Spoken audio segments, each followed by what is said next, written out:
Hospital నుంచి హడావిడిగా తెచ్చి ఈడ తీసుకుంటామా? ఏమన్నా హాస్పిటల్ అడిగితే కాలేజ్ పోయి తీసుకోపోమంటారా? చూడు, అబద్ధం ఆడినావు, నువ్వు మిస్ అయిందని. అమ్మాయి హాస్పిటల్లో అక్కడే తీయమంటే స్కూల్లో పోయి తీసుకోపోవన్నారట. ఎందుకట్లా? మేమేదో వస్తుందామని దాచిపెడదామని వాళ్ళని హడావిడిగా హాస్టల్ నుంచి తెచ్చి హాస్పిటల్కి వెళ్ళి ఈడ తీసుడు ఎందుకమ్మా? మంచిగా అయిన తర్వాత తీసి జాగ్రత్తగా తేవచ్చు కదా. ఎందుకు ఇట్లా పిల్లల్ని ఇబ్బంది పెడతారు? ఆడ తీయమంటే ఏమన్నారు? స్కూల్ కాడ మీ నర్సుతో తెప్పించుకోండి, వెళ్ళండి.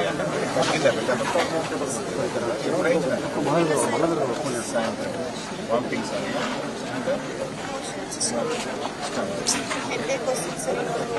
ఇంకా వస్తున్నాయి, ఇంకా హెడేక్ లాగా వస్తుంది. హెడేక్ ఎంత తెలుస్తున్నాం? ఎంతమందికి అయింది? హాస్పిటల్కి 70